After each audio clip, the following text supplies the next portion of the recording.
Live with CDP Sports Talk, a weekly sports and entertainment podcast sponsored by Barry Cullen Chevrolet.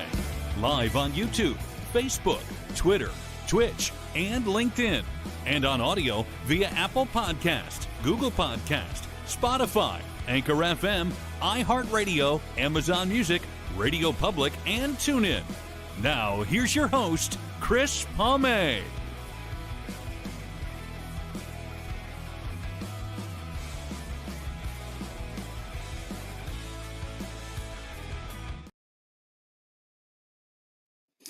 Good afternoon, everybody. Good afternoon, everyone, and happy Black Friday. Welcome to Season 12, Episode 19, overall 624 of Live with CDP Sports and Entertainment Talk, brought to you by Barry Cullen Chevrolet Dealership, located at 905 Woodlawn Road West in the Guelph Automall. Check out their website, barrycullen.com, for the newest selection of new and pre-owned GM vehicles, along with their great selection of all-electric vehicles and Cadillac vehicles as well. You can call the dealership at 519-824-0210. That's 519-824-0210. Tell them Chris Palme sent you, or you can email them at info@barrycullen.com.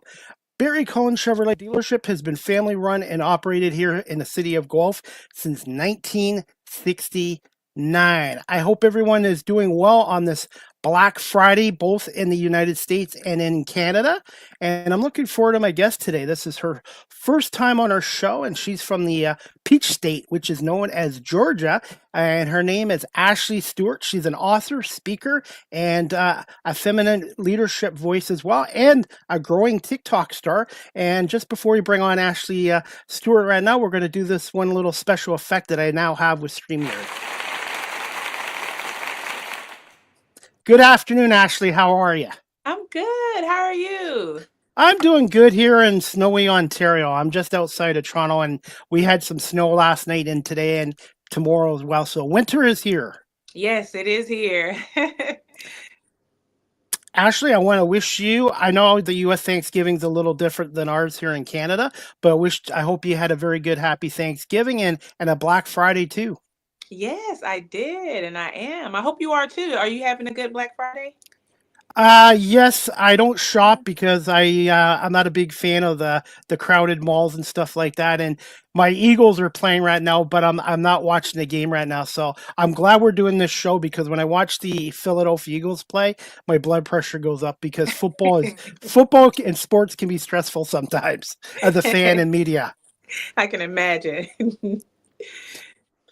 So what did you like the most about Thanksgiving? What's your favorite Thanksgiving food? I love sweet potato pie. That's like my favorite. Sweet potato pie. I love my grandma's sweet potato pie. She makes the best sweet potato pie I've ever had. What about dessert? Do you have a choice of apple pie or pumpkin pie? Sweet potato pie. I don't like apple. I don't like pumpkin. It's sweet potato pie for me. Now, Georgia being the peach state, do you like peaches?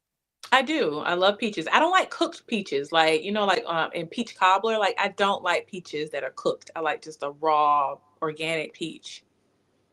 So how's the weather down in your neck of the woods right now? It's cooler. It was a lot warmer. It was in the 80s earlier this week. And wow. Today it's now in the 60s. To me, that's balmy. That's still shorts weather. Right. For some of us, yeah. I see some people with shorts still. Absolutely. So how's things going with you and everything? How's everything going with you? It's going great. Everything's going great. My book sales are, climbing. TikTok, my engagement, my followers, they're increasing. YouTube, my subscribers are increasing. It's awesome. It's a good time to be alive. This technology really does kind of shrink the world down, doesn't it? It does. It really does. It does. And the power of social media as well. Yes. I just love TikTok because you get organic interactions. Everybody organically interacts with you and follows with you. You don't have to be this big superstar for anyone to interact or engage with you. You just have to have valuable, genuine, authentic content, and you'll gain your following. I want to say congratulations on your book, author of The Art of Being Mean, and you've done some other self help books as well. So, congratulations on that. Oh, thank you so much. Thank you so much. It was definitely an accomplishment. I have 5 published books, self-published Wow. books. Self published. Yeah, self-published. Did it all on my own. Can you tell our audience a little bit about doing it self published instead of doing it the old traditional way? Oh yeah, most definitely. Basically, I already had all of my everything written out in a notebook. I just typed everything up. I edited through Chat GPT. And then after that, I was able to go on to Amazon. They have basically they distribute the books. You go on, you get to create your own book covers and things like that. I created my book covers. I did all the um like I said, did the self-publishing through their program, and they send you proofs, you proof it, you make sure everything looks good, and boom, you have books. It's amazing. It's very easy.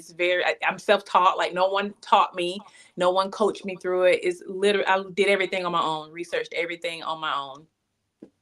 You just mentioned the word self taught. I self taught myself into a new career in radio and media as well. For those people out there, Ashley, and they're watching our show live stream and audio, and they're thinking about writing a book themselves, what advice would you give to those people from your experience?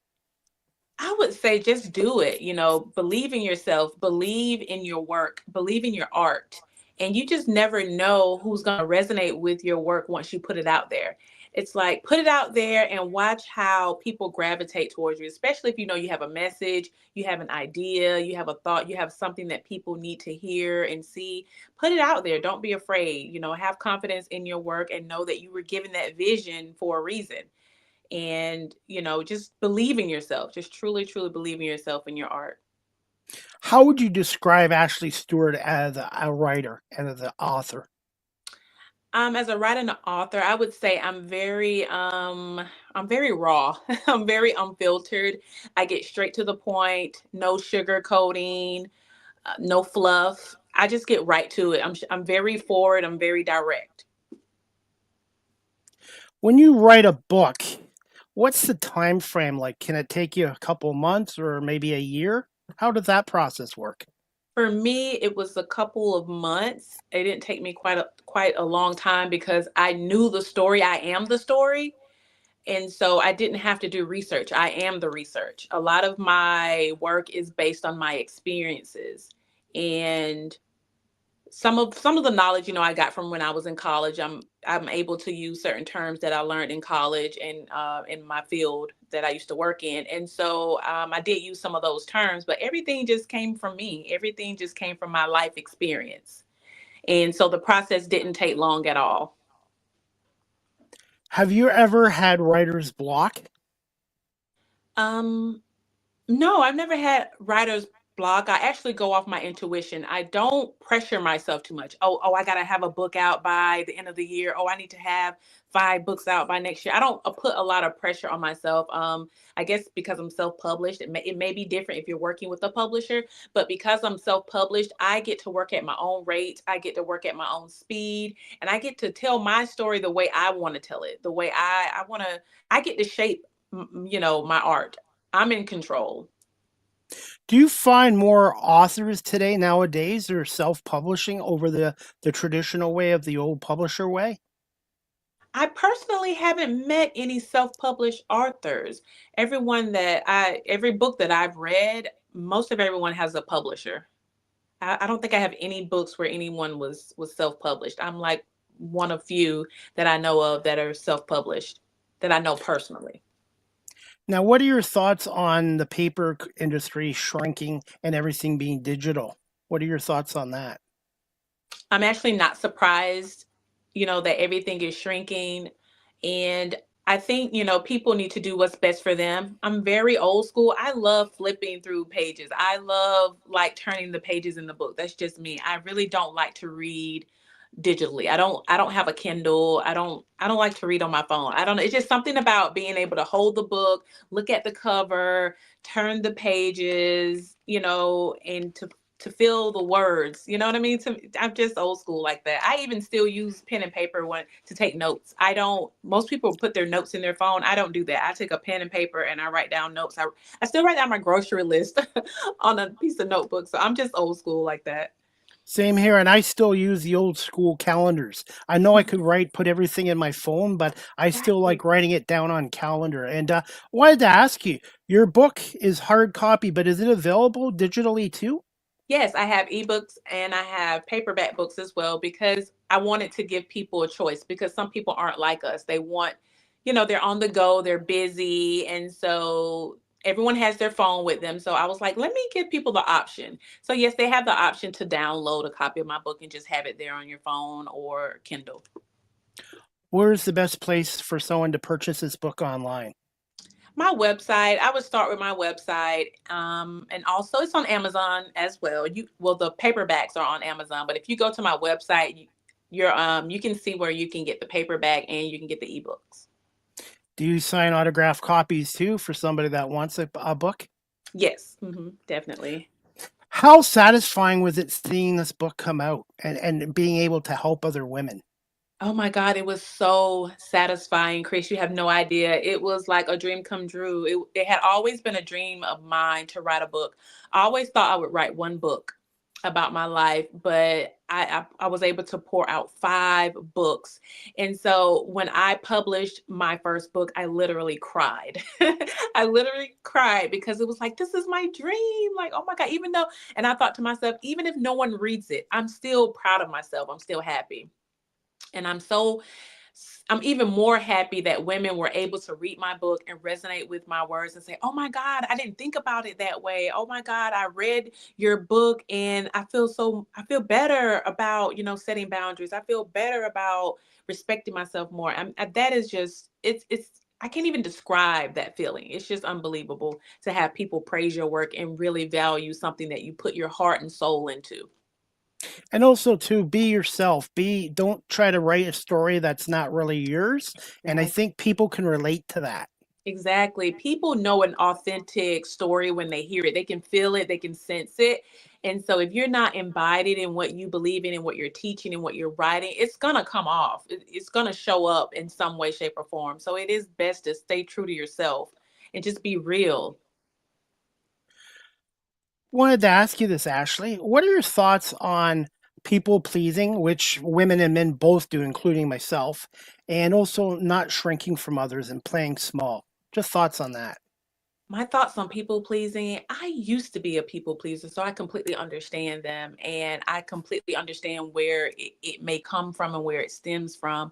And so my thoughts on that is I don't judge people who do people please, but it for me it's a signal that they need to work on boundaries and they need to work on their self-confidence. Because once you have more confidence and once you have firm boundaries, that people pleasing will slowly fade away, and it's something that doesn't end overnight. It's a process. You're not going to wake up one day and no longer be a people pleaser.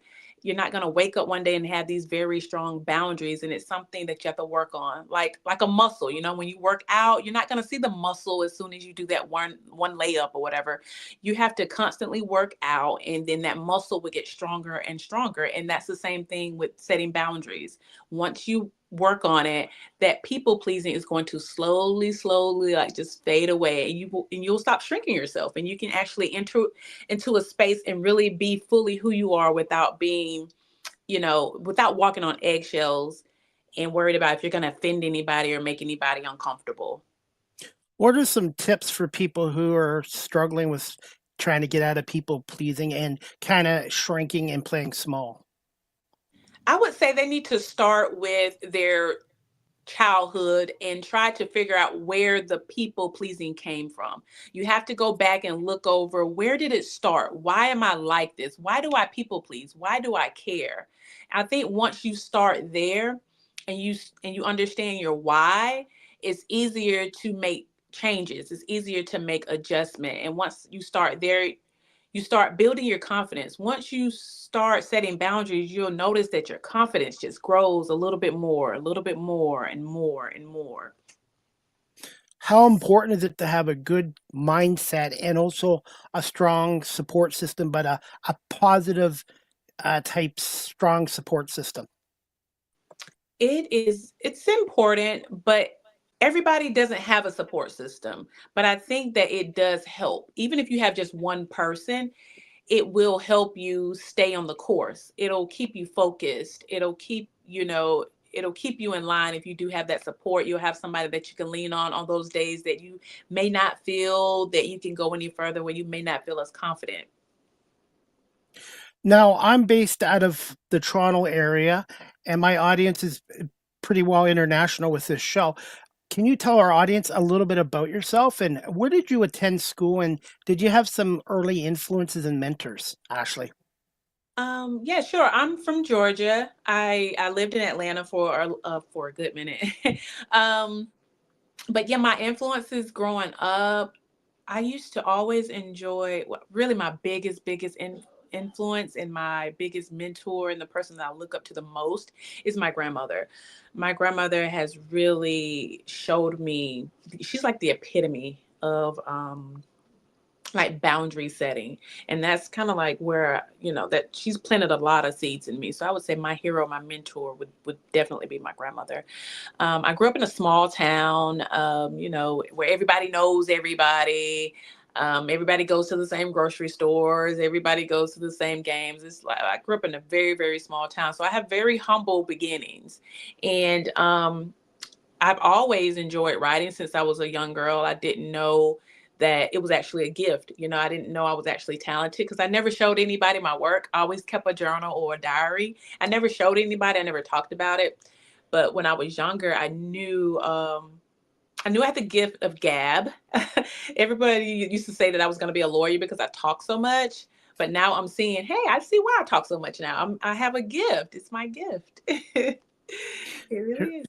Here's a fun fact about me. When I was born in 72. I'm old, by the way. I was shy and I didn't talk much and I hated public speaking until I got to maybe in my 30s. And now I've reinvented myself and from being somebody very shy and hating and kind of shrinking in the public spotlight. And now I'm very comfortable in Mhm. doing this at the age of 53. Well, it does take time. I mean, public speaking is nerve-wracking. I've never actually been afraid of it. Like, long as I know what I'm talking about, I'm not really afraid of public speaking. Now, if I have to get up and I really don't know what I'm going to talk about, that's when I get nervous. But if I'm confident in what I'm speaking about, the nerves just go away as soon as the words, start flowing. From my experience, I look at it as do your homework, be prepared, but Yes, also you have to not have things scripted because people don't want to watch a podcast or a radio show or listen to a public speaker where everything is scripted. exactly. Right. You want it to flow. You want it to feel authentic. Yeah. You want to feel like you're having a conversation and not really being talked at. Who were some of your favorite authors reading books when you were growing up?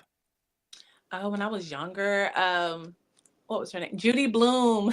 I don't I know if you remember ever heard her. of her. Yes, yes, Judy yeah. Bloom. Fudge. There was a book called The Fudge or Fudge. Yeah, I used to I read her love books in the Judy Bloom. 80s.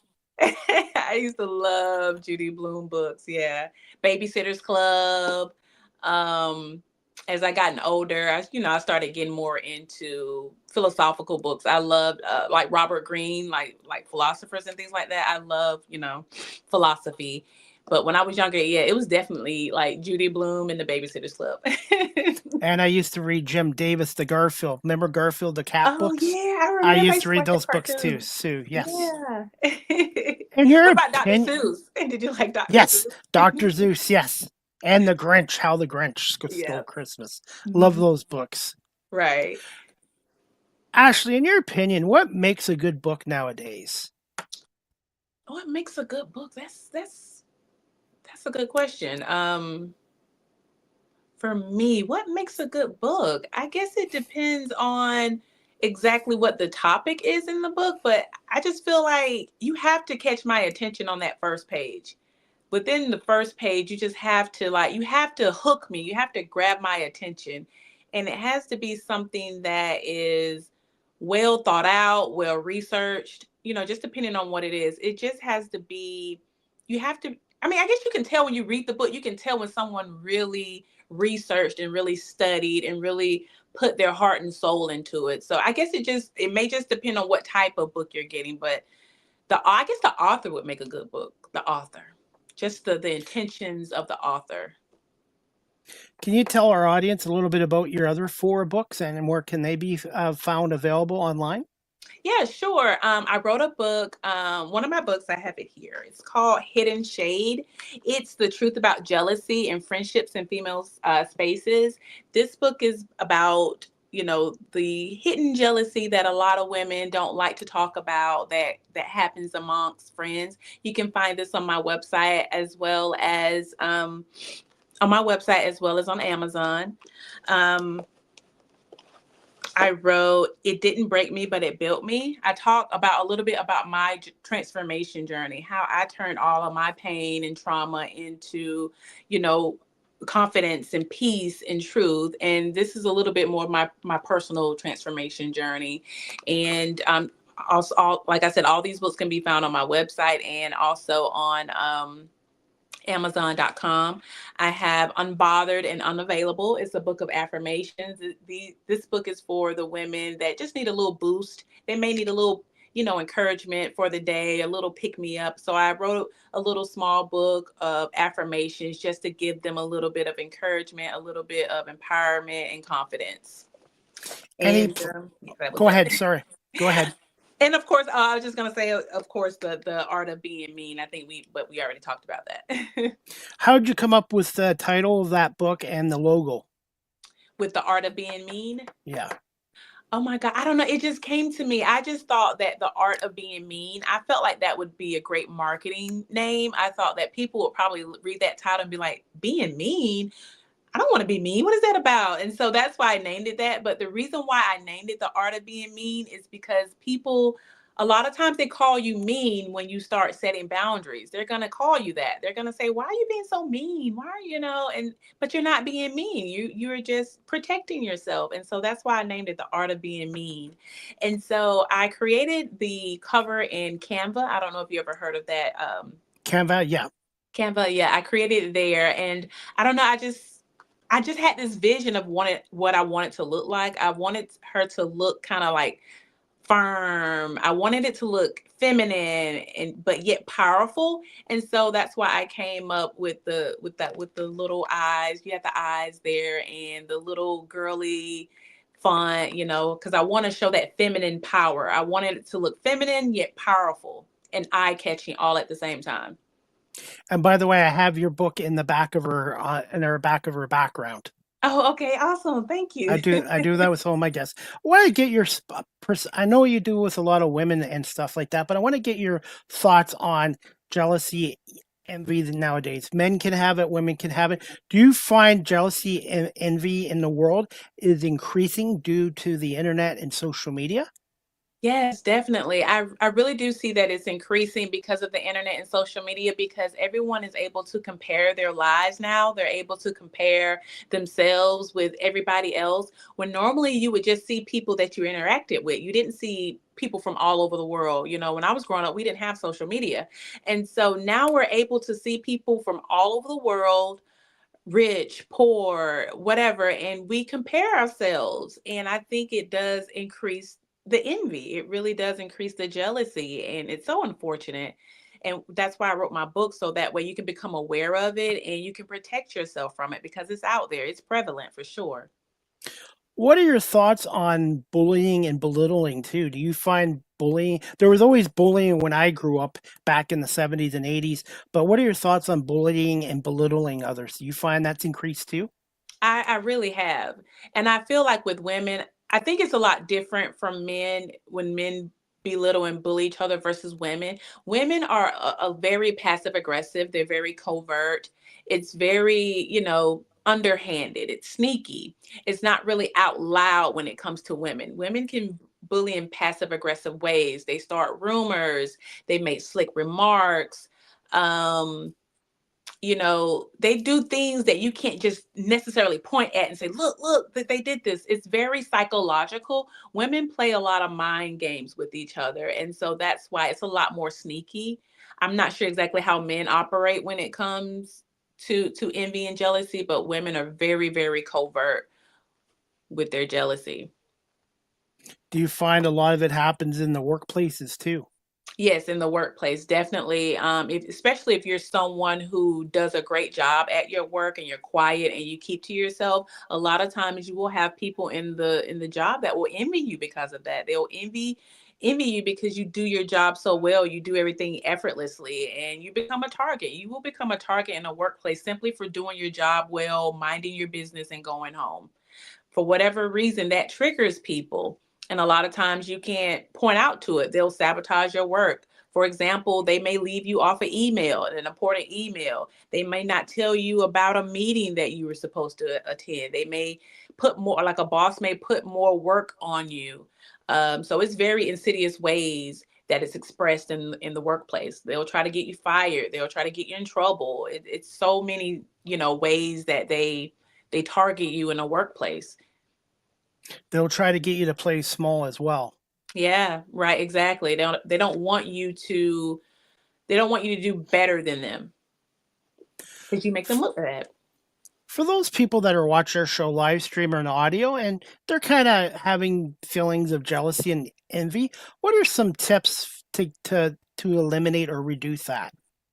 To reduce their feelings of jealousy. Yes, or kind of move on from it if they have feelings of jealousy and envy. I think we all have it at some point in our lives. Yes, I agree. I think everyone has it or has dealt with it. I feel like what you do with those feelings is what sets you apart. Because we're human, we all have these emotions. And so it's so normal to feel jealous and envious of someone.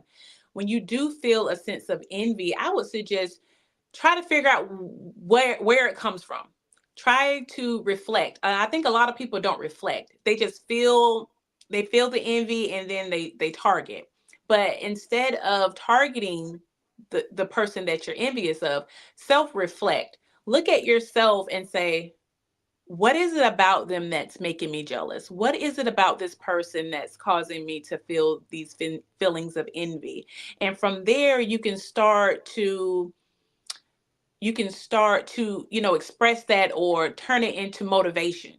It can motivate you to do better. Okay, this person is making more money than me because they're more skilled. So what do I need to do to make more money? Maybe I need to work on this skill set in order to increase my pay instead of just targeting that person. Look and see what skills you can build your confidence. Focus on what you're good at, what you bring to the table, not what someone else is bringing to the table.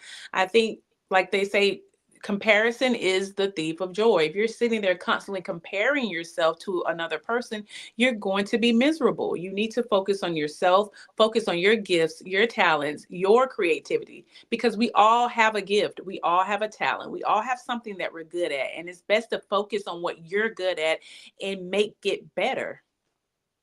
Do you find communication skills have kind of shrunk in this era of internet, social media, even AI technology nowadays?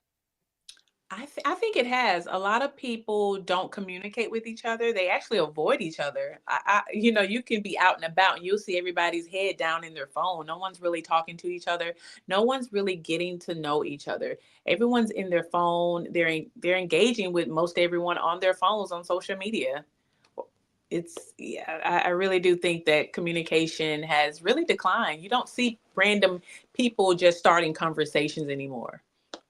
I miss the days of phone calls. I miss the days of actually talking to people in person. I use the technology like everyone else, but it just seems like nowadays everybody's social skills is kind of diminished.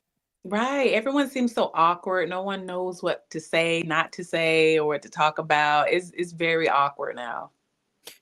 And I'm sure you're an entrepreneur as myself. I'm also trying to get sponsorships for this show. I obviously use technology, but I find I have more success when I deal with people face to face than on a laptop or on a phone. hmm Yeah, definitely. Yeah, face to face is definitely much better. You can like feel their energy. Look them in their eyes. It's just it's. organic. It's more organic, and it feels better that way versus a screen all the time. Ashley, are you able to tell us a little bit about your experiences of walking away from a toxic family system and the weight of generational dysfunction and turning this into a blueprint into helping other women? Yeah, sure, of course. Walking away from a toxic family system, it's not easy, and it's not something that you do overnight. It's actually a slow process. It's a slow awakening. You start to pull back slowly, and we have been conditioned as a society that, blood is thicker than water. You need to always, stay connected to your family. Family is everything. But sometimes family isn't everything, and family, they don't always treat you right. They don't treat you the way that you deserve to be treated. And we have to stop relying so much on titles. Like, if we take the title away from the person and the person treats us a certain way, you have to ask yourself, do I deserve this treatment? Regardless of their title, do I deserve to be spoken to this way or treated this way by this person? And if the answer is no, then you need to distance yourself regardless of the person's title. And once you leave a family dynamic like that, it is going to be a lonely journey. Okay. It's going to be extremely lonely because a lot of people are conditioned to accept toxic behaviors from their family. So you're going to be extremely lonely. No one is going to be able, well, not, I won't say no one. A lot of people won't be able to relate to you. You're going to be looked at as like an outcast, as if you're crazy. And Or you a got to black be sheep prepared for that. or black Yeah. sheep. Yeah, like the black sheep. And you got to be prepared for that. You have to be prepared to be looked at like you're crazy. You got to be prepared to be talked about. They do the smear campaign to try to make you look crazy and weird and like you're a problem. And you got to be prepared for that. It is not an easy journey. It is not something that you want to just do overnight, especially if you don't have, the mental strength to walk away. If you don't have that strength yet to walk away, I wouldn't suggest you do it. But you really have to work on your mental health, your boundaries, and your confidence. The confidence to is going to be the foundation of what allows you to leave that toxic system. And you have to be okay with not being liked. What I've noticed by doing this work is that a lot of women have a problem with being disliked. They want everybody to like them. And it's like, that is not the reality. Everybody is not going to like you. And you have to be okay with that. You have to be comfortable with being disliked. And you get that in media too. As much as I want everyone in media and radio to like me and Mhm. like my show, not everyone's going to like me or like my work. You can't take it personal. And by the way, a lot of belittling does come from being in a toxic family environment too. Yeah, right. They belittle you, and that's dysfunction, and that should not be acceptable from anybody, especially family. And sometimes our families are our biggest bullies. They are our biggest critics. They are the ones that judge us the harshest out of everybody. And you would think when you think of family, you think of love, support, joy, laughter, but some of us don't. That's not a reality for us. Some of us don't get that with family. But when you grow up in a family system that's toxic, some things you normalize. Because I used to normalize the teasing, the belittling, the undermining, the disrespect. I normalized it. I thought it was okay. I thought, this is just family. This is just, whoever. But no, that's not right. That's not acceptable. And I'm at a stage where I don't accept that anymore. I 4 years ago, I can't go into the details, but 4 years ago I cut off a family member because for 47 and a half years I took enough of their abuse and putting me down and kind of belittling me and treating me like a joke. And for years I would go to these family functions and keep quiet to keep the peace. And at the end of the night I was miserable because I didn't want to be there anymore. And 4 years ago I made a decision to cut this person out of my life. And to me, family is not necessarily blood related. It's people that respect you, like you, support you in good and bad times. To me, that's what family is. Exactly. I agree. I agree. This is exactly what the definition of family is. Just because someone is related to you does not mean that they are family. And so, how did you feel after going no contact? How did you feel? I probably said some stuff that I probably shouldn't have said to them, but when you keep stuff in, like for 4 decades, over 40 years, some things come out that maybe I might not have said. Maybe I could have handled it better, but I don't have any regrets because this person is just completely different from me. Mm. And I'm just, I maybe I could have handled how I dealt with it at the end, but sometimes that's another thing too.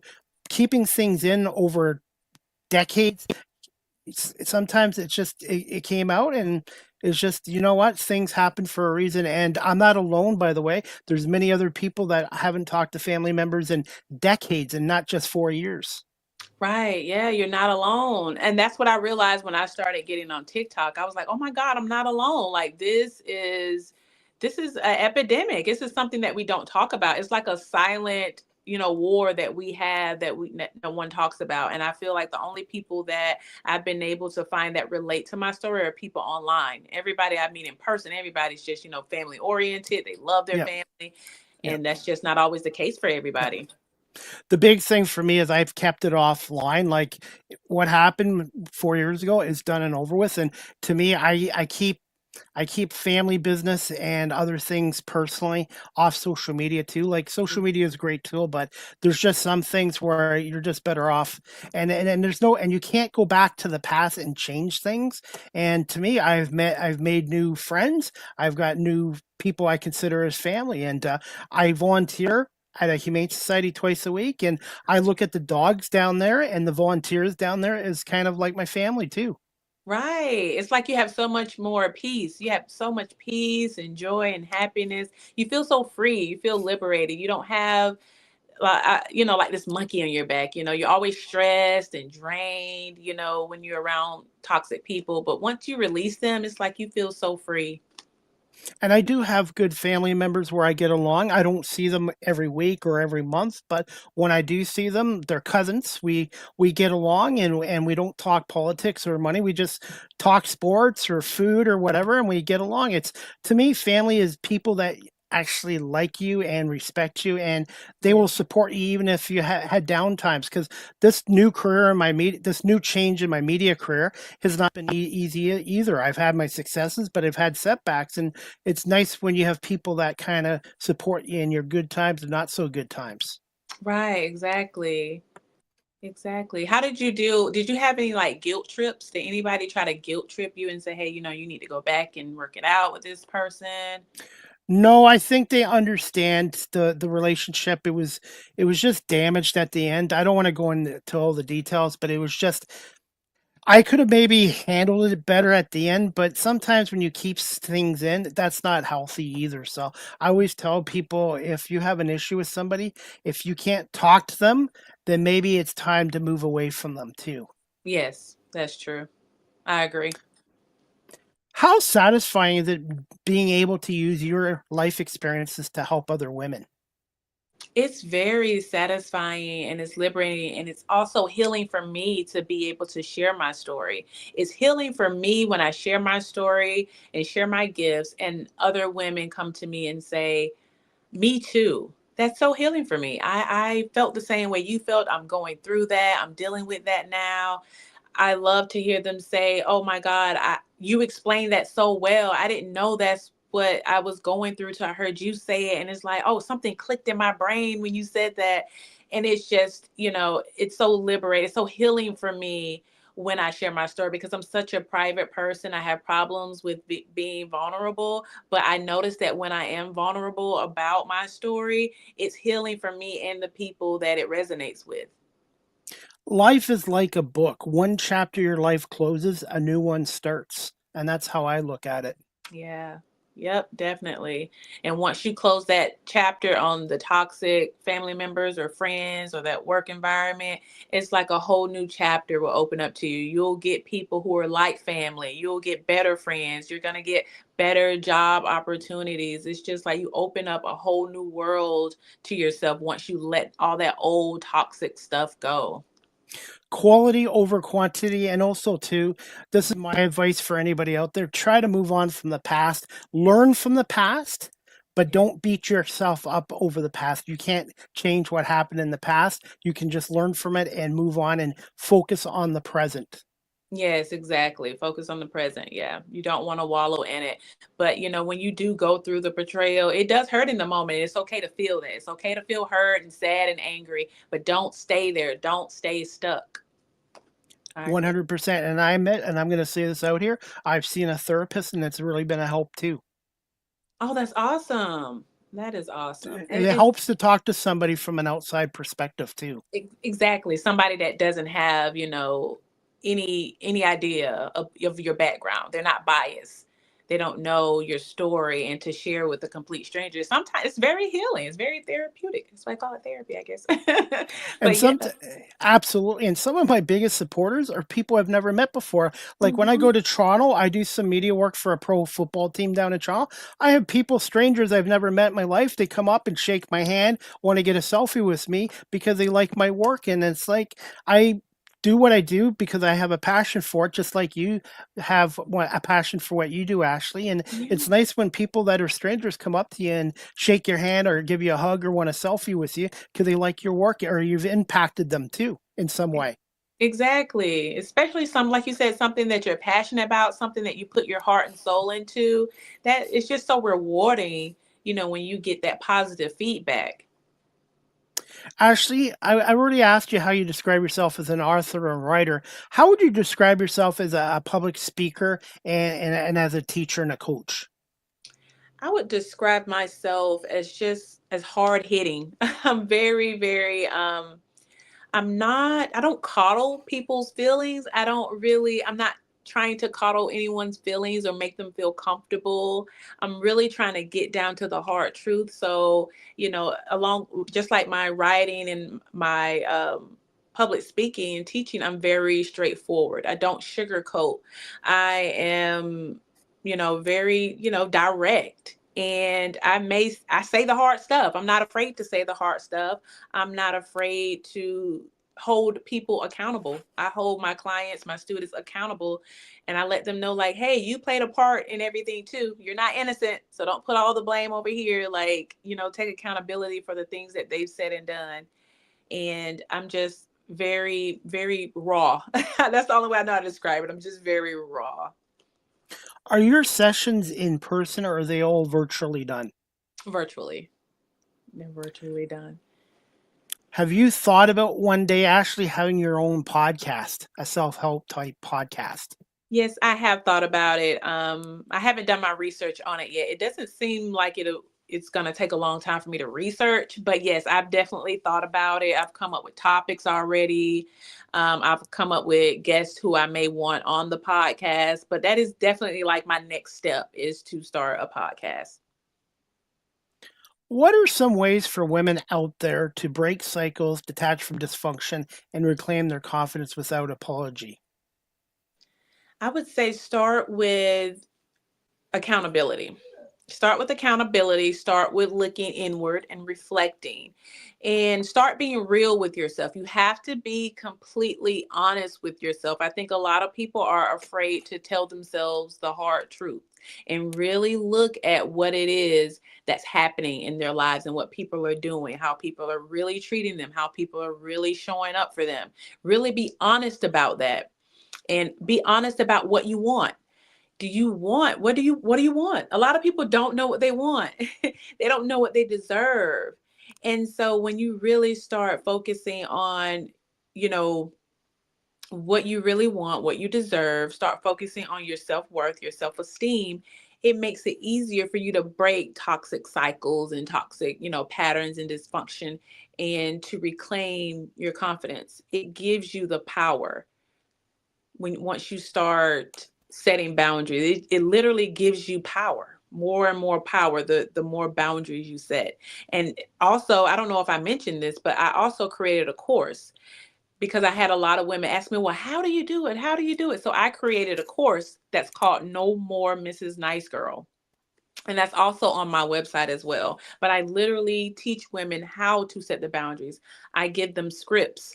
I give them scenarios. I literally give them the words to say if they need them. I give them a little bit of personal stories.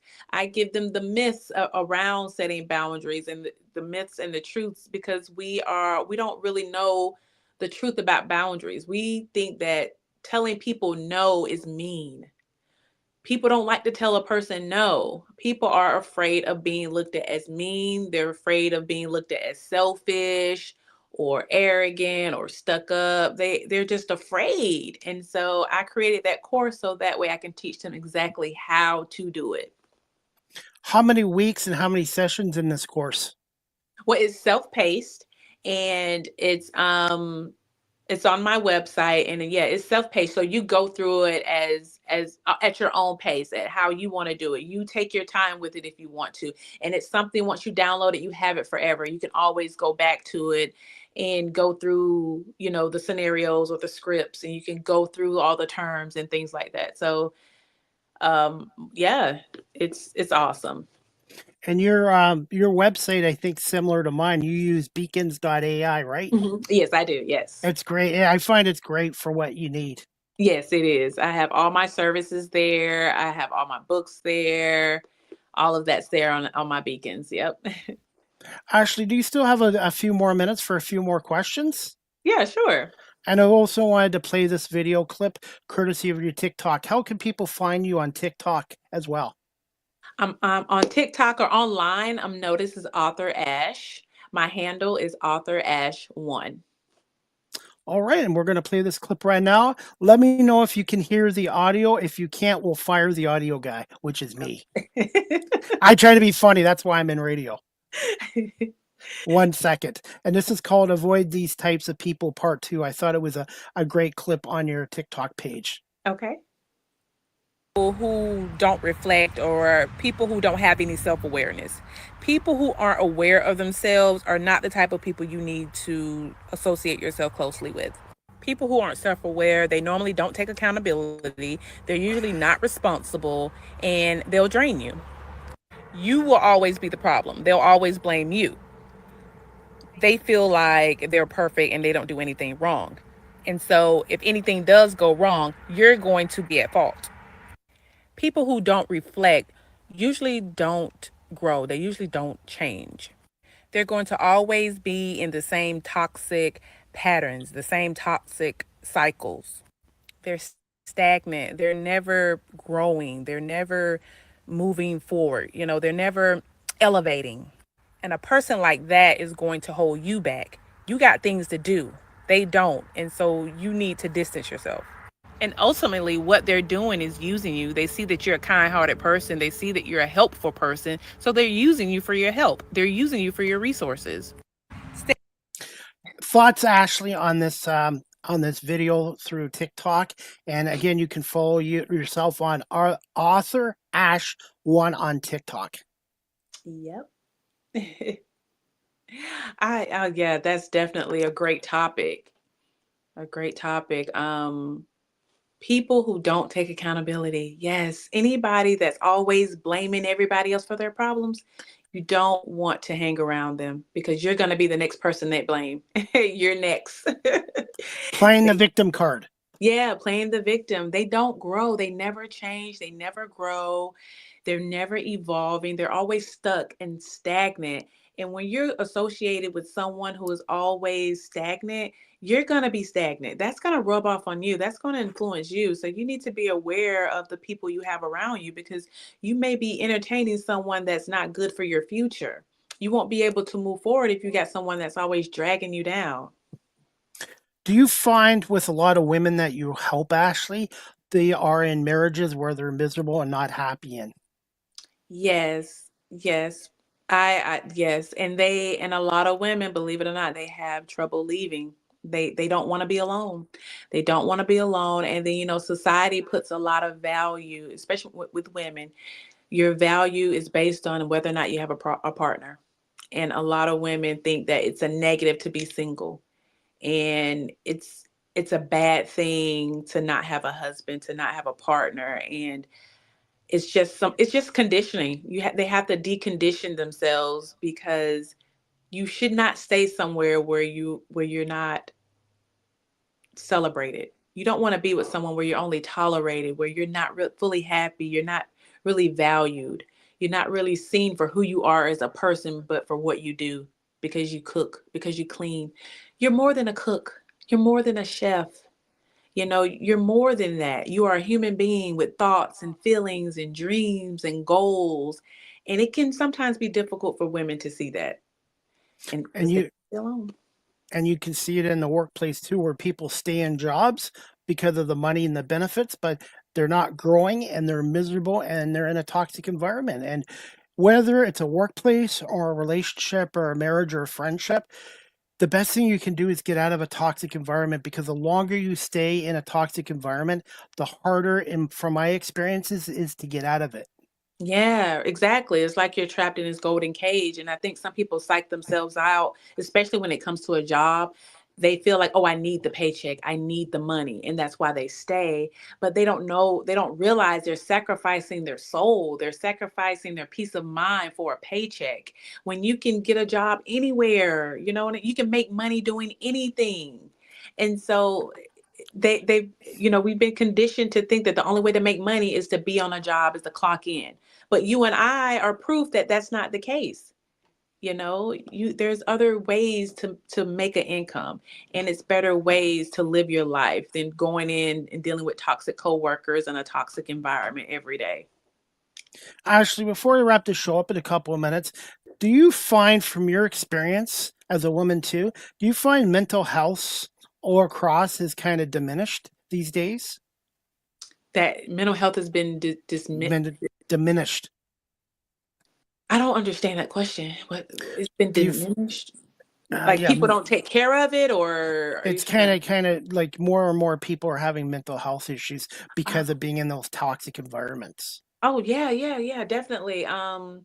Yeah, definitely. I think so. And I don't know if I told you this, but I used to work in mental health. I used to work in behavioral health. Oh, I did that, years for years. And so I watched it firsthand. I watched people decline over the years. I had some of the worst clients. I mean, I dealt with bipolar, schizophrenics, like the worst kind of bipolar and schizophrenics, because you can be a functioning bipolar.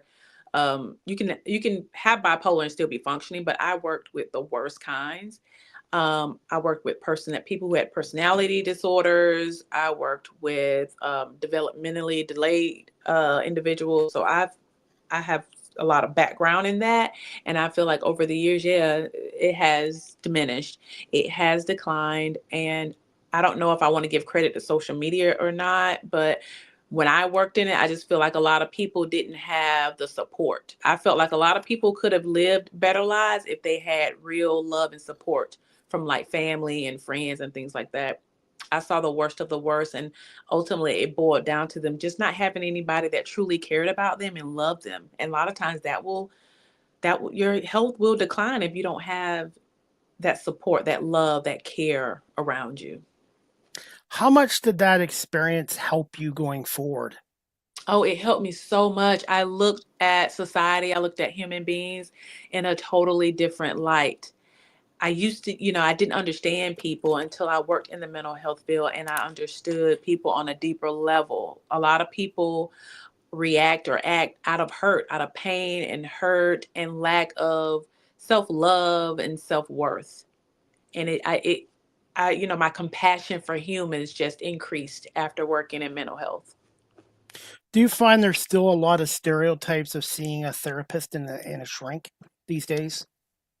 I think it's declining. I think more open about it. More people are actually going. When I was growing up, that was not the case. If you saw a shrink, you were deemed as crazy. Now it's really not. I don't think people look down on it as much. I think a lot of people celebrate it and applaud it a lot more than they used to. A lot of people are open about going to see a therapist. A lot of people are open about being on medication. They're not ashamed of it. Like, hey, I take whatever for depression or anxiety. They're more vocal about it. They're more open about it. And that's good to see, because I don't think there should be a stigma when it comes to mental health, because our mental health is really how we shape our life, how our world is shaped. So mental health is very important. It's not something you need to put on the back burner. So I'm really happy about that. And when I worked in my other career, I was in security for a casino gambling environment. I dealt with rich people, poor people, middle class. I dealt with people with alcohol, substance problems, mental health issues. So I had to learn to talk, but I also think on my feet and also listening. I find listening is probably just as important, if not more important, than talking as well. Because sometimes somebody just needs somebody to take the time to show empathy and to listen to their situation. Yes, exactly. You just need somebody to care. You just need someone to care. And a lot of people don't have someone who truly cares. But if you just have that one person that really cares and listens to you and sees you, that can make a world of difference. Before we let you go, Ashley, do you find empathy has diminished too these days around the world or society? I think so. I personally think empathy has diminished. A lot of people are only kind of like out for themselves. They really don't care who they're hurting. And that doesn't make for a great society when you have a bunch of people, running around not caring about how their actions or behaviors affect the next person, because we're all connected in a way. And so we need to care about our fellow human being. We need to care about each other just as much as we care about the animals, just as much as we care about anything else. Ashley, I'm going to put you on the spot here. What's three words to describe yourself, Ashley Stewart? Ooh, myself, I would say, 3 words: thoughtful, kind, and generous. And as we wrap up this show, I do this with all my guests, Ashley. What are some fun facts or a fun fact about Ashley Stewart? Oh, no one's ever asked me that before. All right, I'm number one. All right, What's a good. fun fact? I don't know. I don't know what's a fun fact about me. This pretty boring.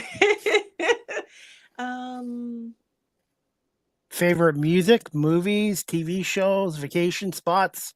well, when it comes to movies, what's interesting, I don't watch a lot of movies. I don't care for movies.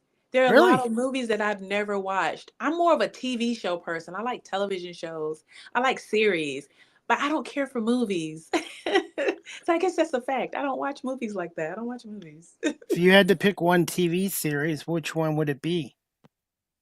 Oh my God, my guilty pleasure. Well, TV series. I was into Stranger Things. Stranger Things for a good little while. That had me hooked. But my guilty pleasure is the Real Housewives. I like all of them. If there was an actress out there that could play Ashley Stewart, who would it be? Megan Good. Have you ever heard Why? her? No. Oh, because I think we have similar features. And I think she's just somebody who I feel like would embody my essence. She just seems like somebody who would really capture that character, Ashley. What's your favorite attraction in the state of Georgia? I love the aquarium, the Georgia Aquarium. That was one of my favorite attractions. Yeah. Have you ever been to Canada? No, I've never been to Canada. What's one thing you might know about Canada besides me? I know what the flag looks like. That's about it. You'll I have don't to know try. much about Canada. Okay, well, you'll have to come here one day. I sure would. Do you have snow all the time? Because I don't like No, cold. Oh, we have our four seasons. We have our hot, humid summers. We have our fall. We have our winter and spring. And to me, my favorite time of the year is kind of fall and winter. I find our summers are just too humid down here. oh, okay. All right. Well, I'll have to take a trip up there one day. If you do, let me know. And Niagara Falls, Ontario, which I'm not far from, is known as the Napa Valley of wine. So if you like real wine, red wine, white wine, ice for wine, Niagara region is the best place to get wine here in Ontario. Okay, awesome. I would definitely keep you in mind when I visit. Okay, deal. And finally, ask the host CDP myself a question. Do you have a question to put me on the hot seat as we wrap this show up? Well, what is Canada known for? What is it about Canada that sets you apart? That sets them apart? Well, everybody thinks of Canada as hockey, beer, donuts. I would say we've had a lot of great actors, actresses, comedians, and musicians. Canada is a very diverse country, so I would say what sets us apart is our diversity. Oh, okay. So what actors or actresses have come from Canada? Martin Short, John Candy, Jason Presley, who played Brandon on 90210. Um, Many guys, Michael J. Fox from Back to the Future's from Vancouver. Oh, I never The knew. late John Candy, Eugene Levy's from Canada, Martin Short. There's a number of Brian Adams, the singer, came from is from Canada too. So Oh, wow. I never knew that. Okay. and also, but after the NBA right now, America's number one for players. The number one country after the states for producing basketball players is Canada now too. Oh, awesome. I had no idea. So yes, and finally, Ashley, where can our audience follow you on social media? Your best way of contacting you, and do you have any more projects that you would like to promote on here as we wrap this up? Oh, yeah, sure. I can be found on TikTok and YouTube at author Ash one. And on my Instagram, it's the underscore confident pink print underscore. It's very weird, but I don't use Instagram a whole lot. So you can mainly find me on TikTok and YouTube. Those are the two. My email address where I can be contacted for business is ashleygalore888@gmail.com. I currently just recently launched my digital course that we talked about earlier, No More Mrs. Nice Girl. Will I show you how to actually set the boundaries, set firm boundaries? And so I'm just I'm very excited about my course. It's something I've been, working on for a minute, and I'm just glad it's out there. And you all can find me on those socials. You can email me. I'm always available. I'll give me about 24 to 48 hours when you email me to get back with you, though. Any plans for TikTok lives going in the future? Yes, I'm not very consistent with the lives. I need to get better with TikTok lives, but I plan on getting back on TikTok live soon. I just did a live about a week ago, but I do need to be more consistent because that is a great way to connect with my audience. And so that way they can, ask those questions live. And would you like to plug your YouTube channel? Yes, my YouTube channel, the handle is author Ash one. The name of the channel is Author Ash. Go ahead and subscribe to my channel. And let's see, was there other? I think that was it. Yeah, just my YouTube and my TikTok, Author Ash one. Well, Ashley, I want to say thank you so much for giving us over an hour of your time, and I've learned a lot from you. And you have an open invite to come back on the show again in the future. And if you ever do decide to start up a podcast show, let me know, and I'd like to support it. And if I can be of any help, please let me know as well. And I want to ask you this too before we wrap this up. Any plans in the future of maybe doing some stuff for self help books for men as well? I haven't thought about that. I won't never say never. For now, my focus is women.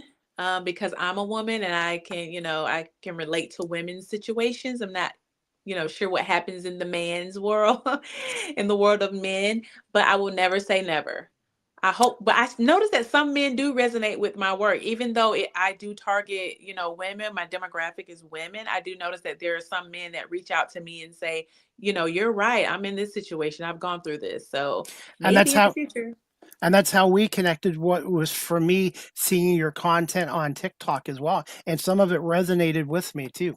Yeah, I get that from a lot of men. So I'm not against it. Well, Ashley, I want to say thank you so much again, and continued success. And hopefully, you'll come back on again in the future in 2026. And I want to wish you all the best and happy Merry Christmas, happy holidays coming up. And we'll keep in touch. And give me a little bit of time tonight, and I will send you the video, the audio, and some real the clips, and I'll tag you in on that as well. Okay, thank you. And thank you for having me. I really appreciate it. Thank you so much, Ashley. Have a great night. Okay, you too. Bye. Bye. All right, everyone. That wraps up season 12, episode 19, overall 624 of Live with CDP Sports and Entertainment Talk Show, brought to you by Barry Cullen Chevrolet Dealership at 905 Woodlawn Road West in the Guelph Auto Mall. My next Live with CDP Sports and Entertainment Talk Show, sponsored by BarryCullen.com, is going to be on Saturday, November 29th at 9 p.m. Eastern with my special guest, Amy Zahalakovsky. I hope I pronounced that right. She is a contractor and a contractor, tile setter for 30 years. And Amy is now a beginning musician, songwriter, and newly discovered arm wrestling champion from the province of Alberta. So Amy Zolkowski will be on Live with CDP Sports and Entertainment Talk Show Saturday, November 29th at 9 p.m. Eastern. And I have another 4 guests and 4 more shows next week as well. So check out Live with CDP Sports and Entertainment Talk Show. Again, Saturday, November 29th at 9 p.m. Again with Amy Zolkowski. And going to talk to her about her career as a contractor and as a musician and now a songwriter and as an arm wrestling champion as well. And as we wrap up the show, guys, I volunteer with the Cambridge District Humane Society. I want to say thank you to Kat, Zach, and the staff down there. I really enjoy volunteering down there twice a week as a dog walker and also as a fundraiser. So if you're able to help out with the Cambridge District Humane Society as a volunteer or as a fundraiser, please do so. They're located at 1650 Dunbar Road in Cambridge, Ontario. Their phone number is 519-623-7722, extension 0, and their website is cambridgehumanesociety.org, cambridgehumanesociety.org. And for the next few weeks, I'm going to be selling 2026 Cambridge District Humane Society calendars. They're only $10, and the money and the proceeds go back to the Cambridge District Humane Society. If you're looking for a Christmas gift, stocking stuffer, or a birthday present, consider buying a calendar from yours truly, CDP. My goal is to sell 40 calendars and raise $400. I have already sold 27 and made $270, so I still have 13 calendars left. So if you're interested in a calendar, please email me at cpame19@gmail.com or DM me on my social media pages as well. And if you're looking to adopt a pet, check out the Cambridge District Humane Society, their website, cambridgehumanesociety.org. All the pets and animals that are up for adoption, their profile and information there is there as well. And the Humane Society is located just across from Cambridge Centre Mall at 1650 Dunbar Road in Cambridge, Ontario. And also they do have Amazon wish list. If you go on cambridgehumanesociety.org, they do have a wish list as well. And if you're looking to support their 50-50 raffle draw, go to the website, cambridgehumanesociety.org, click on events, and you can buy a ticket online as well and help out the Humane Society. And as we wrap up this show, again, guys, you can follow my guest Ashley Stewart on beacons.ai/author Ash, or you can follow her on TikTok at author-ash1, and you can contact Ashley Stewart, Ashley Galore 888@gmail.com. And thank you so much to Ashley Stewart for coming on our show. And as we wrap up the show, guys, the Chevrolet Bolt is coming back with a refreshed design. Meet the 2027 Chevrolet Bolt. Anticipated availability early 2026. More details at Barry Cullen Chevrolet Dealership, located at 905 Woodlawn Road West in the Guelph Auto Mall. Tom, that Chris Palme sent you as well. And with winter coming, the cold's here, the snow's here. You're looking for winter tires, quality winter tires. Check out Greg Smith and the sales department at Barry Cullen Chevrolet for your winter tire needs for your car, for your truck, SUV. Look to Barry Cullen Chevrolet and mention Greg Smith, and Chris Palme sent you as well. Greg is one of the service consultants down there, and he knows the product and the business as well as anybody, and great customer service. With Christmas and the holiday season coming, how about a personalized video message from yours truly? Cameo.com, type in Chris Palme. I do Merry Christmas, Happy Hanukkah, Happy Holidays, Happy Birthday, Happy Anniversary. If you want to ask me questions about sports and my talk show and my media work or some of my favorite interviews, book a Cameo now at Cameo.com. type in Chris Palme. Look forward to your request. You can now follow me on Blue Sky Social. Blue Sky Social is what Twitter used to be, at Live with CDP19. At Live with CDP19 on Blue Sky Social. Live with CDP Sports and Entertainment Talk Show is live streamed on these platforms: YouTube, Facebook, Twitter, X, Twitch, LinkedIn, now available on Instagram. And I am trying to work with StreamYard and TikTok about having this show on a seventh platform. So hopefully in the next month or sooner, I will be on TikTok as well. So fingers crossed there. And my website is beacons.ai/Chris D. Palme. You can also follow this. You can follow this TikTok creator at Chris Palme. At Chris Palme on TikTok. Follow, share, and like. StreamYard is the official live stream provider of Live with CDP Sports and Entertainment Talk Show. If you're into webinars or podcasting or live streaming, go to StreamYard.com. They have basic free plans, paid professional plans like I do. And if you're a business that does a lot of webinars, go to StreamYard.com and contact our sales department for pricing as well. StreamYard I have used now for 5 years, and I give them a big thumbs up for my live streaming services. Finally, Live with CDP Sports and Entertainment Talk Show. The audio version is on these platforms: iHeartRadio, Amazon Music, Spotify for podcasters, Apple Podcasts, Breaker, Pocket Cast, Spotify, Castbox, LinkedIn, Pandora, Tuned In, YouTube Music, and Good Pods. Finally, guys, you can email the show Live with CDP Sports and Entertainment Talk Show at cpalme19@gmail.com. Any comments, questions, suggestions, and feedback would be greatly appreciated as well.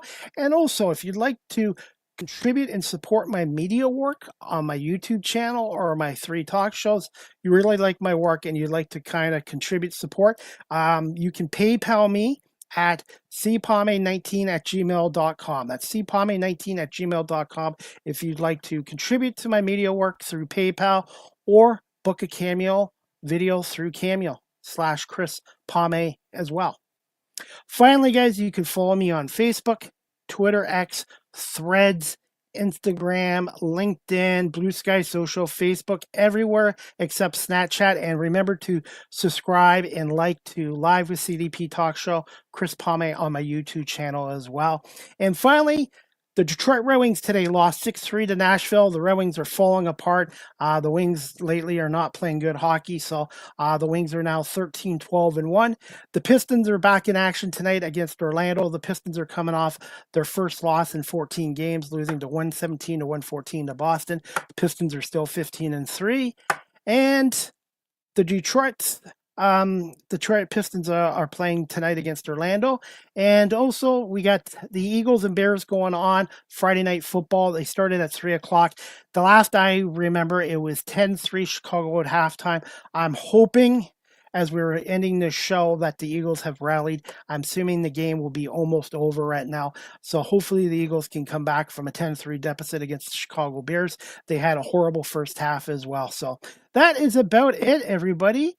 And that's it. I want to say thank you again to my guest today, Ashley Stewart, who is a 5-time author, a speaker, a teacher, and a feminine leadership voice for coming on here today as well. And I think we're going to wrap this up. And again, thank you to Barry Cullen Chevrolet Dealership for being a part of the show as a sponsor and advertiser. And thank you to everyone watching this live stream and on audio platforms as well. I hope everybody had a great U.S. Thanksgiving Day. Enjoy your Black Friday. And we'll see you back here tomorrow night, Saturday, November 29th, 9 p.m. Eastern, 7 o'clock Mountain Standard Time with my special guest, Amy Zalkowski, who is a contractor, musician, songwriter, and now an arm wrestling champion out in the province of Alberta. So tune in for that. And I have 4 more shows with 4 more guests next week as well. I hope everybody has a great night, great weekend. And we'll see you back here tomorrow night, 9 o'clock for Live with CDP Sports and Entertainment Talk Show, brought to you by Barry Cullen Chevrolet Dealership. And if you're also looking to advertise on a live streaming perform. If you're a business looking to advertise on a live streaming platform, please consider Live with CDP Sports and Entertainment Talk Show, CDP Media Productions. I look forward to working with you and your business. I am on 21 platforms and I have listeners in 70 countries around the world and going on 600,000 views on my YouTube channel. So if you're looking to advertise on live streaming, consider Chris Pame, CDP Media Productions as well. Have a great night, everybody. Have a great weekend, and we'll talk to you soon.